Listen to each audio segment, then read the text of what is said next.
अस्सलाम वालेकुम, मैं हूं शेख ज़फ़ार रज़ा जावा, आपका अपना एस्ट्रोलॉजर। हम्द व सना है रब्बुल इज़्ज़त की, दुरूद व सलाम मोहम्मद व आले मोहम्मद पे। यकीनन परवरदिगार हाकिम आला है। जितनी भी कायनात में मखलूक़ात हैं सब उसकी हम्द व सना करती हैं, उसकी तारीफ़ करती हैं और जो भी उसके हिकमत के तहत काम है वो अंजाम देती हैं। हम ये देखते हैं कई बार कि एक जो बीमारी आती है वो भी बंदे को आगे की तरफ लेके जाने के लिए आती है। जैसे में आप देखते हैं मौसम ख़िज़ा में तमाम पत्ते इंसान से झड़ जाते हैं और उसके बाद फिर मौसम बहार आता है और वही पौधा जो कि खुश्क हो रहा होता है उसमें नमू भी आती है और उसमें उसकी अफजाइश भी जो है वो होती है। वही पत्ता ते जो सरसब्ज़ हो गए होते हैं, खुश्क हो गए होते हैं, वही दोबारा जो है वो सरसब्ज़ हो के दोबारा से आपको फल और फूल दोनों देते हैं। ये जो ग्रहण होते हैं ये भी हिकमत खुदाबंदी है। यकीनन इसमें कोई हिकमत है जो कि हम समझ नहीं पाते। ग्रहण यकीनी तौर पे असरात अपने रखते हैं, इसीलिए इनसे बचाव के लिए 2 रकअत नमाज आयात, जिसको कि हम नमाज कसूफ़ व खसूफ़ भी कहते हैं, ये हमें बताई गई। ये इसकी वाज़ेह दलील है कि इसके असरात होते हैं। मैंने पिछली वीडियो भी आपको जो कमरी ग्रहण की थी वो भी मैंने दी। इस वक्त ये जुज़वी शमसी ग्रहण है जो कि 21 जून को बरोज़ इतवार सुबह 8:45 और 51 सेकंड पे जो है ये शुरू हो जाएगा। वीडियो शुरू करने से पहले मैं आपसे रिक्वेस्ट करूंगा, अगर आप इस चैनल पे नए हैं तो वीडियो देखने के बाद अगर दोबारा यहाँ पे आना चाहें चैनल सब्सक्राइब कीजिएगा, बेल बटन ज़रूर पुश कर लीजिएगा। और अगर आप ऑलरेडी मेरे लिसनर हैं, मेरे व्यूवरशिप में आप मौजूद हैं, चैनल पे हैं, तो इस वीडियो को ज़्यादा से ज़्यादा ज़रूर शेयर कर लीजिएगा। वीडियो मुकम्मल देखा करें ताकि आपको कंप्लीट पता चल जाए कि इस वीडियो में क्या कुछ बताया गया है। बहुत सारे सवालात हमेशा की तरह आते हैं जो कि हम वीडियो में पहले बता चुके होते हैं। इस वीडियो में मैं आपको बताऊंगा कि ये इसका दौरानिया कुल क्या है, कब ये नुक्ता अरूज पे आएगा, विजिबल कब होगा, पाकिस्तान में नज़र आएगा या नहीं आएगा, कहाँ कहाँ दुनिया में नज़र आएगा और इसके लिए क्या विरद ख़ास आपको करना है, क्या सदका देना है, ये तमाम चीज़ें मैं इसमें बताऊँगा। और इसके अलावा जो दीगर ममालिक हैं उनमें जो इसकी टाइमिंग्स है वो भी मैं आपके साथ शेयर करूंगा। तो इसका जो आगाज़ है वो 21 जून बरोज़ इतवार सुबह 8:45 और 51 सेकंड पे जो है वो हो जाएगा। 9:45 पे सुबह ये जो है वो नज़र आना शुरू हो जाएगा और 1:32 और 13 सेकंड तक ये जो है वो विजिबल रहेगा, यानी नज़र आता रहेगा। इसका जो नुक्ता अरूज है वो दोपहर 11:40 पे ये अपने एन नुक्ता अरूज पे होगा, जबकि इसका इख्तिताम दोपहर 2:34 पे जो है इसका जो है वो इख्तिताम हो जाएगा। इसका कुल दौरानिया जो है वो 5 घंटे और 49 मिनट है। ग्रहण दुनिया में कहीं भी हो उसके असरात होते हैं। बड़ी टेक्निकल बात है इल्म नजूम की रूह से कि आपके ज़ायचे के कहीं ना कहीं तो ये ग्रहण हो रहा है, ये बुरसरतान में हो रहा है। हो सकता है आपका अपना बुरसरतान हो, आपका दूसरा हो, खानामाल हो, क्या है ये आपके ऊपर क्या असरात मुरतब करेगा, ये इंशाल्लाह इसी वीडियो में मैं आपको बताऊंगा। दीगर जो दुनिया में ममालिक हैं जहाँ पे हमारी व्यूवरशिप बहुत ज़्यादा लोग जो फ़ोन पर रब्ता करते हैं, जहाँ पे देखा जाता है, उन लोगों की सहूलत के लिए जो है मैं आपको टाइम बता देता हूँ। जैसे कि आपको पता है पाकिस्तान में ये 8:45 पे शुरू होगा, मैंने आपको बता दिया। और मैंने आपको ये भी बताया कि इसका कुल दौरानिया 5 घंटे और 49 मिनट है। अब मैं दीगर ममालिक के जो लोग हैं उनके लिए इसके आगाज़ का टाइम बताता चला जाऊँगा। आप उसमें 5 घंटे और 49 मिनट जो है वो जमा कर लीजिए तो इसके इख्तिताम का टाइम जो है वो आपके पास आ जाएगा। सऊदी अरेबिया में ये सुबह 6:45 पे शुरू हो जाएगा। ईरान में 8:15 पे, यूके में यानी यूनाइटेड किंगडम में ये 3:45 अल सुबह AM में 3:45 AM पे ये स्टार्ट हो जाएगा। यूएई में ये 7:45 AM पे अल सुबह ये स्टार्ट हो जाएगा, यानी पाकिस्तान से 1 घंटा पहले ही ये स्टार्ट हो जाएगा। USA में ये 6 जून को USA में ये 6 जून को नहीं, USA में ये जो है 9:45 पे स्टार्ट हो जाएगा रात को। ठीक है जी। और उसके बाद ये वाशिंगटन में भी 10:45 पे रात को, फ्लोरिडा में 10:45 पे रात को, कनाडा में 8:45 पे रात को जो है ये स्टार्ट हो जाएगा। उसके बाद जर्मनी में ये सुबह 5:45 पे स्टार्ट होगा, और इटली में ये 5:45 पे स्टार्ट होगा। ऑस्ट्रेलिया में दोपहर 1:15 पे स्टार्ट होगा। कुवैत में ये सुबह 6:45 पे स्टार्ट हो जाएगा। सल्तनत ओमान में ये 7:45 पे स्टार्ट हो जाएगा। फ्रांस में सुबह 5:45 पे स्टार्ट होगा। इसी तरह स्पेन में भी 5:45 पे स्टार्ट हो जाएगा। कतर में ये 6:45 पे सुबह स्टार्ट होगा, और मलेशिया में सुबह 8:45 पे जो है इसका आगाज़ हो जाएगा। साउथ अफ्रीका में 7:45 पे इसका आगाज़ होगा। हांगकॉन्ग में 8:45 पे, इंडिया में 9:15 पे इसका आगाज़ होगा, और बांग्लादेश में भी 9:45 पे इसका जो है वो आगाज़ हो जाएगा। नीदरलैंड में सुबह 5:45 पे इसका जो है वो आगाज़ हो जाएगा। पाकिस्तान के अक्सर इलाकों में इस ग्रहण का जो है ना कुछ हिस्सा देखा जाएगा, उसका मुशाहिदा किया जा सकेगा। हैदराबाद, सक्खर से लेके तो सादिकाबाद, रहीम यार और इसके गिरदोनवा के जितने भी इलाके हैं, इन तमाम में जो है ये ग्रहण, इसका मुशाहिदा जो है वो किया जा सकेगा। दूसरी तरफ ये ग्रहण जो है इसका आगाज़ जो है वो अफ्रीका से होगा, और ये चीन के समुद्री इलाकों तक जो है ये जितना भी इलाका आएगा ये उन तमाम इलाकों को जो है मुतासिर करेगा। ये ग्रहण अरब अमारात, Sudan, Yemen, Amman, Nepal, Bhutan, Hong Kong, Taiwan, इनमें कदरे जो है वो कम और जुज़वी तौर पर नज़र आएगा, जबकि पाकिस्तान, इंडिया, अफ्रीका, इथोपिया और चीन में ये वाज़े तौर पर जो है वो दिखाई देगा। इस ग्रहण में आपको एहतमाम करना है 2 रकत नमाज आयात या नमाज कसूफ़ व खसूफ़ जिसको हम कहते हैं, इसका आपको ख़ास तौर पे एहतमाम करना है। ये वाजिब नमाज है, लिहाजा आप इसका टाइम गुज़रने के बाद भी इसको पढ़ सकते हैं। इसका बेहतरीन टाइम चाँद के ग्रहण के आगाज़ होते ही जो है वो शुरू हो जाता है, और उसी दौरान पढ़ लें सबसे बेहतर है। अदरवाइज़ आप कज़ा वाजिब की नीयत से जो है इसको अदा कर सकते हैं।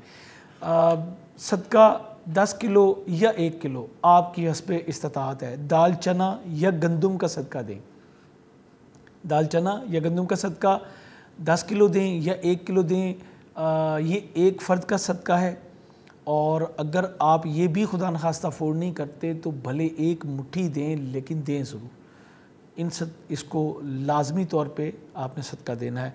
और विरद ख़ास या हयो या कयूम है, हमेशा कायम और दायम रहने वाली ज़ात जो कि ज़ात इलाह है, यकीनन वो है जो हर चीज़ को कायम और दायम रखता है। तो ये आपने खुला पढ़ लेना है, जितना भी आप पढ़ सकें, कोई पाबंदी वाली बात इसमें जो है वो नहीं है। बुर्ज हमल वालों के, अब मैं आपको बताता हूँ कि ये तमाम बुर्ज के जो लोग हैं उनके ऊपर अपने क्या असरात जो है वो मुरतब करेगा। बुर्ज हमल वालों के ये चौथे और पाँचवें घर का हाकिम है। स्पेशली मैं कहूँगा एरीज़ की जो ख़वातीन हैं जो प्रेगनेंसी के साथ हैं, जो प्रेग्नेंट हैं, उनको बेहद एहतियात की ज़रूरत होगी। आपके ये पाँचवें घर का हाकिम है शम्स, जो कि आपकी औलाद, आपके बच्चों से मुतल्लिक है, और आपके चौथे घर में इसको नेगेटिव हो रहा है। सो ये आपके लिए बेहद एहतियात की ज़रूरत होगी। और आपके लिए एक अलग वीडियो हमारे चैनल पे बहुत पहले से मौजूद है कि प्रेग्नेंट ख़वातीन को क्या एहतियात जो है वो करनी होती है। यहाँ पे एक सवाल और बहुत उठता है, इस ग्रहण की वीडियो जो मैंने लास्ट दिया 5 जून का आपको, उसके ऊपर भी ये सवाल था कि क्या ये एहतियात मेल हज़रात को भी करनी है। जी नहीं, ऐसा नहीं है। मेल हज़रात को इसकी एहतियात नहीं करनी होती। ये सिर्फ चूँकि एक प्रोसेस हो रहा होता है प्रेगनेंसी का, तो ये सिर्फ ख़वातीन को इसकी एहतियात करनी है। घर की बड़ी बूढ़ियाँ बहुत सारी एहतियातों को जानती हैं, फिर भी हमारे चैनल पे वीडियो मौजूद होती है, आप उसको देख के पूरी डिटेल से तो अपने लिए एहतियाती तदाबीर जो है वो इख्तियार कीजिएगा। इसके अलावा ये आपके खानगी मामला, प्रॉपर्टी के लेन देन के मामला और घर के माहौल को जो है ये डिस्टर्ब कर सकता है ये ग्रहण। सो ये आपके लिए ज़रूरी होगा। एजुकेशन स्केल 12 से 14 की आपकी मंगनी और आपके बड़े बच्चे भी जो हैं वो इससे मुतासिर हो सकते हैं। टॉरस वालों को के जो बेसिक एजुकेशन है स्केल 12 तक की, वो नज़दीकी सफ़र इस दौरान कोशिश कीजिए इसके करीबी दिनों में आप ट्रैवल ना करें। बहन भाई अज़ीज़ वक़ारब के साथ ताल्लुकात आपके कशीदा हो सकते हैं और आपकी जो स्किल्स हैं, आपकी जो पब्लिक रिलेशन की जो स्किल्स हैं वो कुछ थोड़ी सी मुतासिर हो सकती हैं। इसके अलावा जहन में रखिएगा कि इसकी वजह से किसी भी बहन भाई से या अजीज़ व अक़ारब से आपको इख्तिलाफ़ात से गुरेज़ करना है। वालदा के साथ ताल्लुकात कुछ कशीदा हो सकते हैं, उनकी वजह से कोई परेशानी हो सकती है और एग्जैक्टली इसी तरह आपके ख़ानगी मामलात भी जो है वो डिस्टर्ब होंगे। अब ये दोनों बिल्कुल घर साथ साथ हैं, तो हर बुर्ज में इसकी कुछ मनसूबात जो हैं वो साथ साथ चलेंगे। बुर्ज सरतान वालों के, बुर्ज जोज़ा वालों के जो हैं ये खाना माल का में जो है वो इसको ग्रहण होगा और बहन भाई अज़ीज़ व अक़ारब के साथ मुतल्लिका जो अमूर हैं उससे रिलेट करता है।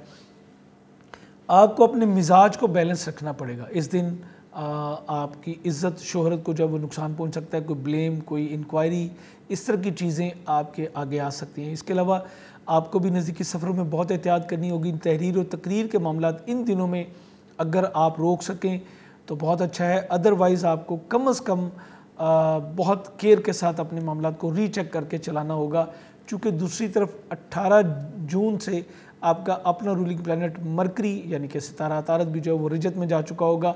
सो आपके लिए बेहद एहतियात की ज़रूरत है। अपनी स्टेटमेंट्स को, अपनी गुफ्तगू को बहुत एहतियात के साथ चलाइए और बहन भाई अज़ीज़ व अक़ारब के साथ आपके तल्लुकात या उनकी वजह से कुछ माली नुकसानात का सामना भी आपको करना पड़ सकता है।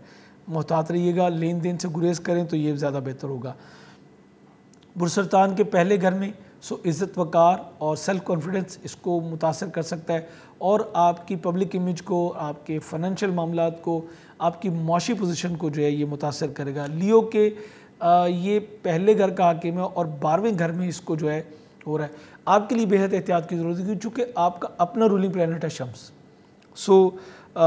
सबसे अहम चीज़ आपका अपना इज़्ज़त वक़ार है। आप फ़ियर्स का शिकार हो सकते हैं, कुछ नुकसानात माली तौर पे इज़्ज़त वक़ार के हवाले से आपको सामने आ सकते हैं और अगर आप पाकिस्तान से बाहर मुकीम हैं तो फिर आपको वतन वापस आना पड़ सकता है। किसी वजह से आपको अपनी रिहाइश की जगह जो है वो ड्रॉप करनी पड़ सकती है या आपको हिजरत करनी पड़ सकती है।